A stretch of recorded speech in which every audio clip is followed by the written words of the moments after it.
اقوام متحدہ کی جنرل اسمبلی کے اجلاس میں جب پاکستان کے وزیر دفاع خواجہ محمد آصف تقریر کر رہے تھے تو کیمرے کی آنکھ نے ایک ایسی منظر کو بھی قید کیا جس نے سوشل میڈیا پر ایک طوفان کھڑا کیا۔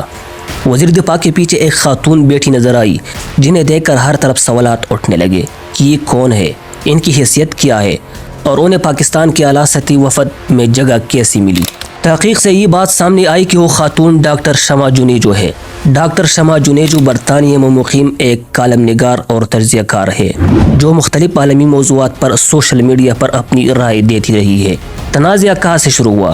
جب ڈاکٹر جنیجو کی تصاویر وزیر دفاع کے پیچھے بیٹھی ہوئی وائرل ہوئی تو لوگوں نے ان کے پرانے ٹویٹس نکال کر سامنے رکھ دیے۔ ان ٹویٹس میں کئی انہوں نے اسرائیل کی زرعی ٹیکنالوجی کی تعریف کی، کئی اسرائیلی قیادت سے ملاقات کو اعزاز قرار دیا۔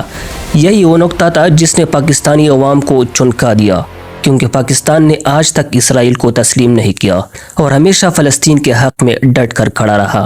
فواد چودھری نے ٹویٹ کی ہے کہ خواجہ آصف کے پیچھے پاکستانی وفد میں ایسی خاتون بھی ہے جو اسرائیل کو تسلیم کرنے کے لیے مہم چلاتی رہی ہے۔ خواجہ آصف ہر وقت اسرائیل کے خلاف گفتگو کرتے ہیں لیکن اسرائیلی لابی کے قریب بھی رہنا چاہتے ہیں۔ انہوں نے یہ بھی کہا کہ اقوام متحدہ کے اجلاس میں پاکستانی وفد کے ساتھ آنے والی خاتون کی دلچسپ تاریخ ہے۔ وہ بنیادی طور پر جناپور پروجیکٹ انور بائی کے لیے، جو کہ را کا انچارج ہے، کے لیے کام کر رہی تھی۔ ان کے پاس انڈین فنڈنگ وقاص گورایا اور احمد نورانی کے را کے اثاثے تھے۔ عام طور پر انور بائی کا استقبال وقاص گورایا نے ہالینڈ میں کیا تھا۔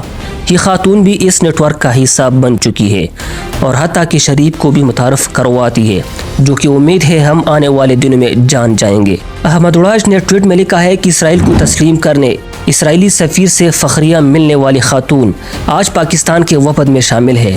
انوکھا اعزاز ہے۔ غالباً خاتون نے یہ بھی کہا تھا کہ اسرائیلی وزیر اعظم سے ملنا ایک اعزاز ہوگا۔ سوشل میڈیا پر شور مچنے کے بعد وزارت خارجہ نے وضاحت دی کہ ڈاکٹر شمع جنیجو پاکستان کے سرکاری وفد کا حصہ نہیں تھی، یعنی ان کا نام سرکاری فہرست لیٹر آف کریڈنس میں شامل نہیں تھا۔ البتہ یہ بھی کہا گیا کہ اقوام متحدہ میں بیٹھنے کا بندوبست اور انتظامات مشن اور وزارت خارجہ کی ثوابدید پر ہوتے ہیں۔ یہ وضاحت معاملے کو سلجھانے کی بجائے مزید الجھا گئی۔ اگر وہ سرکاری وفد کا حصہ نہیں تھی تو پھر وزیر دفاع کے پیچھے سب سے نمایاں جگہ پر کیسے بیٹھ گئی؟ وزارت خارجہ کی وضاحت کے جواب میں شیرین مزاری نے ٹویٹ میں فارن افیئرز کو منشن کر کے کہا کہ اتنی ڈٹائی کے ساتھ جھوٹ بول رہے ہو۔ وزارت خارجہ نے ایسے اسناد جاری کی، انہیں بخوبی معلوم ہے کہ وہ کون ہے۔ NYC میں اقوام متحدہ میں آپ کے مشن کو پورے وفد کے فہرست ملتی ہے۔ مبہم اور صریح جھوٹ کی اس طرح کی کوششوں سے مسئلہ حل نہیں ہوگا۔ اس گناؤنے معاملے پر صفائی دینے کا وقت ہے۔ آپ UNSC یا UNGA میں وزیر کے پیچھے نہیں بیٹھ سکتے جب تک کہ آپ کی شناخت گورنمنٹ آف پاکستان کے سرکاری نمائندے کے طور پر نہ ہو۔ تو ایسا کس نے اور کیوں ہونے دیا؟ کیا کوئی خفیہ پالیسی ایجنڈا کام کر رہا ہے؟ جیسے بدماش ادارہ اسرائیل، بگرام بیس، ابراہیم معاہدے۔ GOP کو صاف ستھرا آنے کی ضرورت ہے۔ اس کے ذمہ دار کون ہے؟ وزیر دفاع خواجہ محمد آصف نے کہا کہ سلامتی کونسل میں یہ تقریر وزیر اعظم کیونکہ مصروف تھے، اس لیے ان کی جگہ یہ تقریر میں نے کی۔ یہ خاتون یا کس نے میرے پیچھے بٹھایا ہے؟ دفتر خارجہ کی ثوابدید اور اختیار تھا اور ہے۔ فلسطین کے مسئلے کے ساتھ میرا 60 سال سے جذباتی لگاؤ اور کمٹمنٹ ہے۔ ابوظہبی بینک میں ملازمت کے دوران فلسطینی دوست اور کولیگ بننے اور آج بھی ان کے ساتھ رابطہ ہے۔ غزہ میں میرے خیالات واضح ہیں اور میں ان کا برملا اظہار کرتا ہوں۔